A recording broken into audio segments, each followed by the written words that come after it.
This episode is brought to you by United Airlines.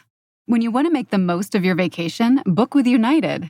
They're an airline that cares about your travels as much as you do. United is transforming the flying experience with Bluetooth connectivity, screens, power at every seat, and bigger overhead bins to help fit everyone's bag. And with their app, you can skip the bag check line, get live updates, and more. Change the way you fly. Book your next trip today at united.com. Okay, I have to tell you, I was just looking on eBay where I go for all kinds of things I love, and there it was. That hologram trading card. One of the rarest, the last one I needed for my set. Shiny like the designer handbag of my dreams. One of a kind. eBay had it, and now everyone's asking, ooh, where'd you get your windshield wipers? eBay has all the parts that fit my car. No more annoying, just beautiful. Whatever you love, find it on eBay. eBay, things people love. Who invented Santa Claus? And what is the real reason Christmas became the staple holiday? Follow me down the rabbit hole about Christmas.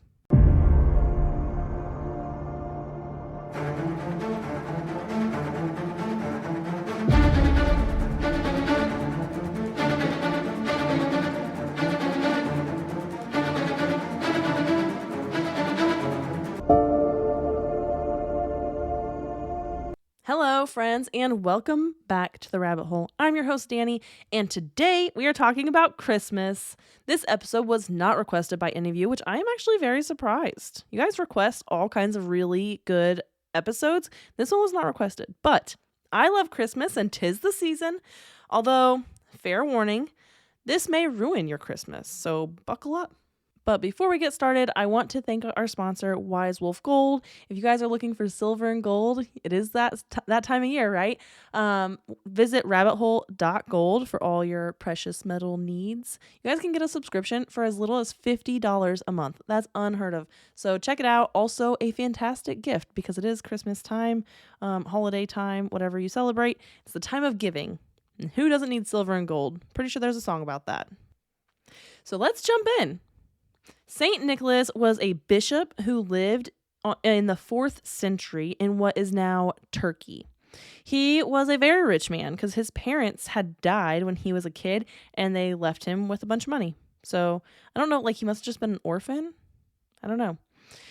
Saint Nicholas was a very kind man as well. He had a reputation for helping the poor and giving secret gifts to people who needed them, but he did not want anyone to know that it was him who was giving the gifts. The most famous story about him is about the stockings. And I say the most famous story, there's a lot of different legends about St. Nicholas, but this is the most famous. So there was a poor man who had 3 daughters that lived in town, and this man did not have enough money for a dowry, so his daughters couldn't get married. So a dowry is a gift of money or goods that is typically given to a groom by the bride's parents. Dowries kind of became less prevalent in Europe in the 19th and 20th centuries. They haven't really ever been that prevalent, I would say, here in the US because we're still such a new country.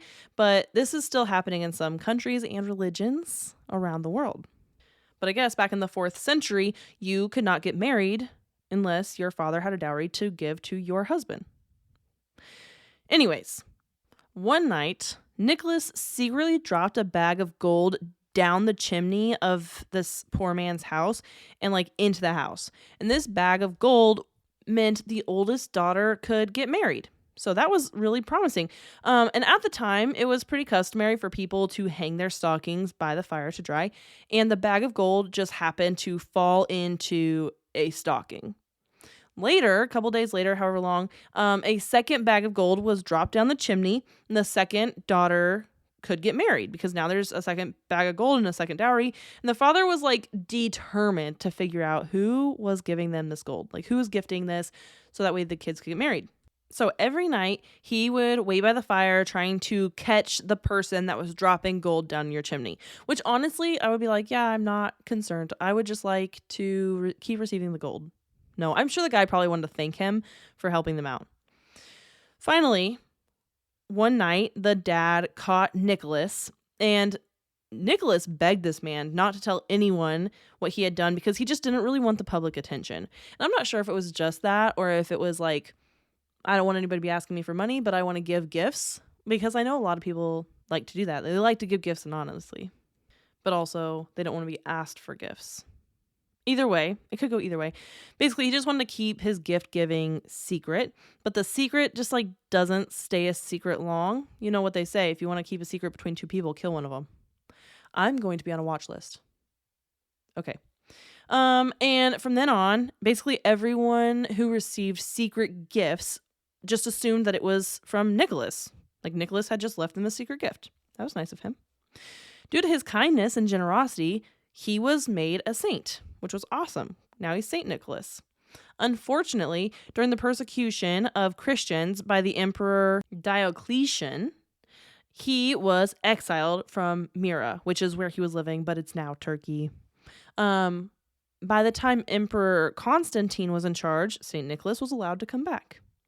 He died on the 6th of December, most likely in 343, but it could have been 345 or 347.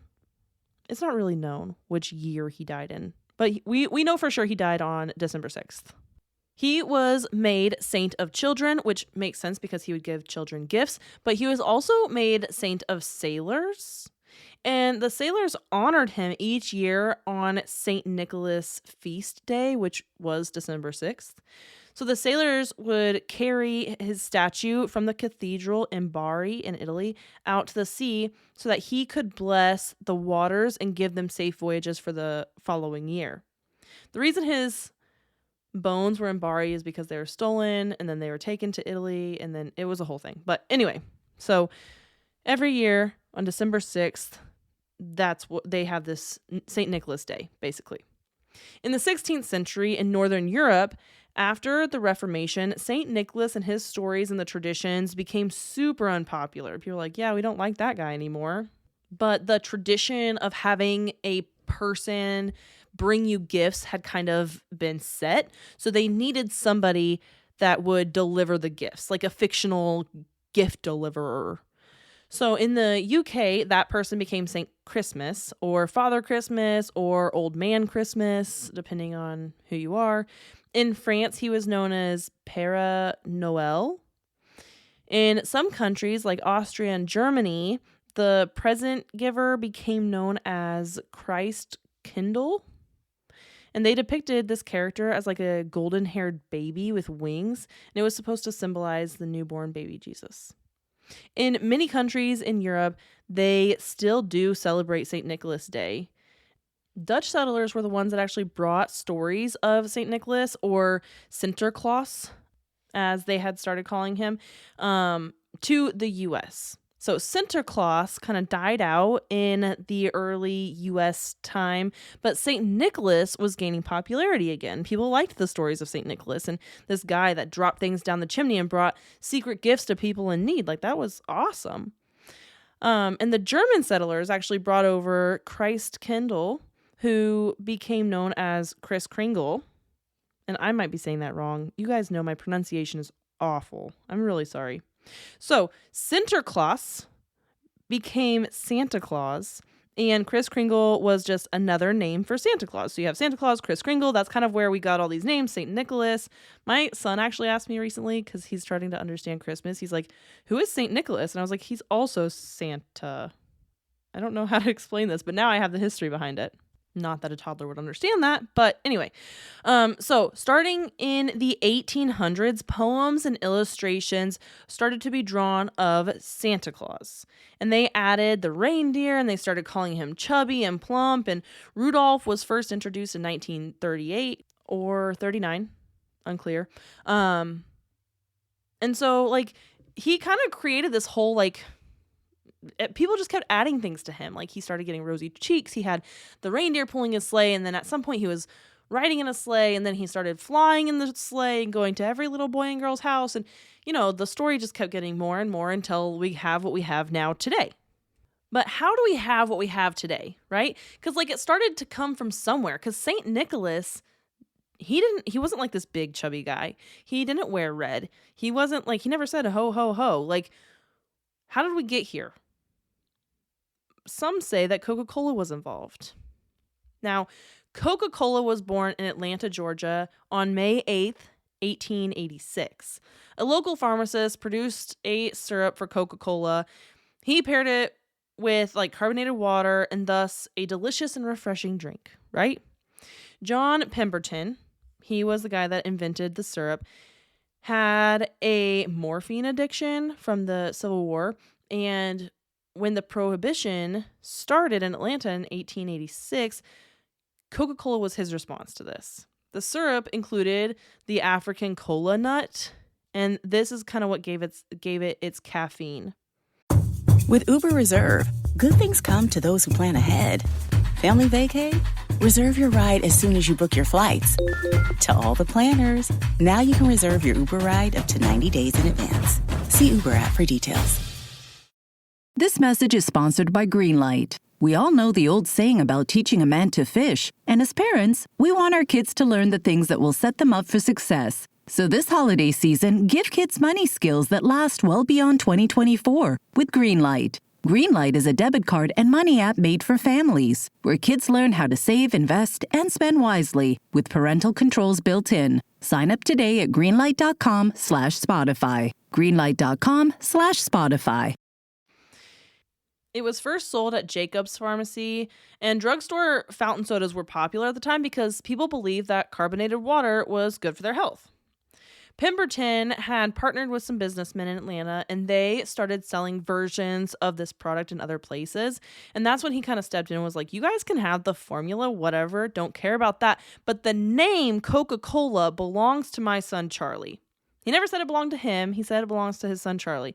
So there was like a lot of back and forth with this. After John's death, and with Charlie being an alcoholic and an opium addict, Asa Candler swooped in and bought the rights to the name. And Candler had the formula already. He had tried giving his formula different names, and nothing ever stuck. And so he was like, I need Coca-Cola. That's the name, right? So he swooped in, he bought the name. Turns out later it might have all been forged and he might have stolen the name. I don't know. But he incorporated the second Coca-Cola company, and in 1910 destroyed all the earliest records of the company. So now you can't prove that I stole this company. It's fine. And all of the Pemberton people were dying. John was dead. Charlie committed, he had overdose and he died. So they were all dying. In 1919, the company was purchased by a group of investors. And in 1923, the company was expanded to the rest of the world. And they were selling six-packs and encouraging people to take Coke home. And I know what you're thinking. Enough about the history. We don't really care about Coca-Cola's history. I know. What does it have to do with Christmas? I get it. So, Christmas is a traditionally religious holiday, but it wasn't always the biggest religious holiday. Easter was bigger than Christmas. It had always been bigger than Christmas because that's when Jesus rose from the dead, right? So Christmas, yeah, okay, he was born, but this is the real miracle. This is the true miracle here, that he was dead for 3 days and then he rose and he's look, he's gone. Coca-Cola was like, yeah, our sales are down in the wintertime.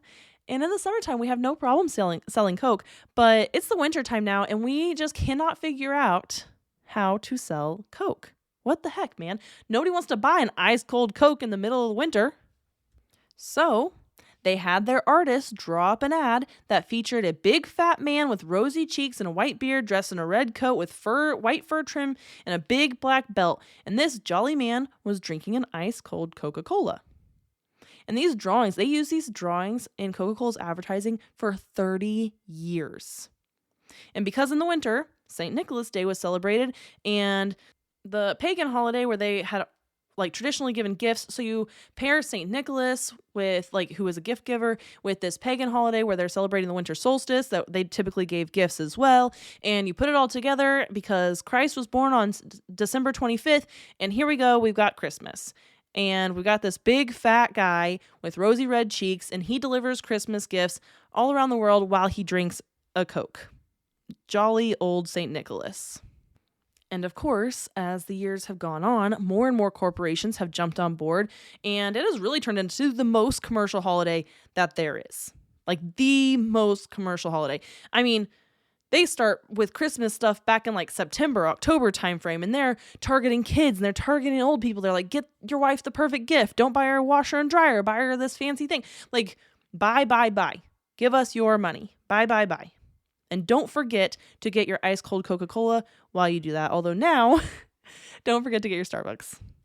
But with it being so commercialized, we often think of this holiday as greedy. And we all know that greed is one of the 7 deadly sins. So, is Christmas turning into a more demonic holiday than a holy one? Well, when we look at the decorations and like the things around Santa Claus as a person, it might be. He's not really a person, like an idea. Because yes, it's widely accepted that Coca-Cola created the red coat, but maybe it was the secret societies. You guys knew I was going to go here. I always go to the secret societies, so here we go. Freemasons seem to often wear red coats or red robes when they do their rituals or whatever weird things they're doing in their temples and their lodges. And we all know that St. Nicholas didn't wear a red coat, and Santa Claus for sure does. And people are like, well, Coke, their colors are red and white, so of course Santa's colors are red and white. It's owned by Coke.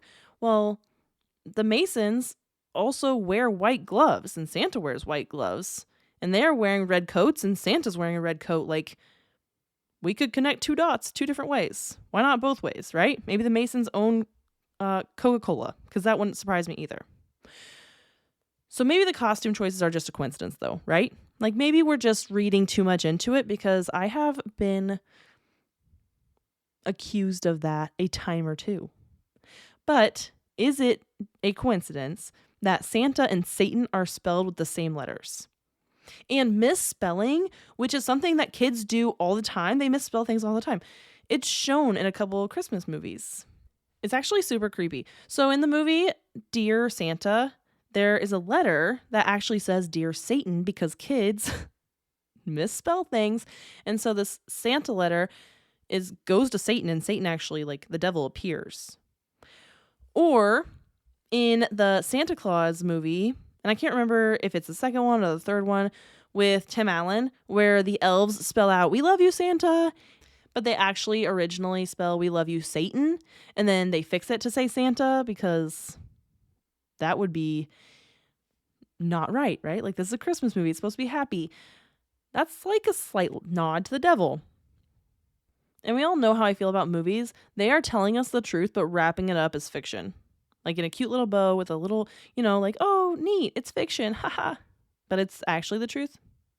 And in the movie from 1959, Santa Claus, he and the devil's minion, Pitch, are fighting like through the whole movie. And Pitch like tries to stop Santa from delivering toys. But like, why would they put them in the same movie at all? And I mean, they did this with Dear Santa.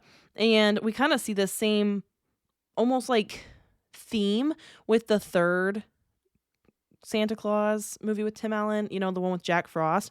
And Jack Frost is like trying to steal Christmas. That's kind of what's going on in this 1959 Santa Claus. And then Merlin the magician comes in to like help Santa Claus defeat Pitch in this movie. I mean, we see the same thing in the Santa Claus movie. I don't know. It's like really strange how they're taking this movie and they just keep incorporating the devil into Christmas. Why do they keep doing that? That's so strange. Isn't Christmas supposed to be like happy and about giving and being with friends and being with family and like loving each other?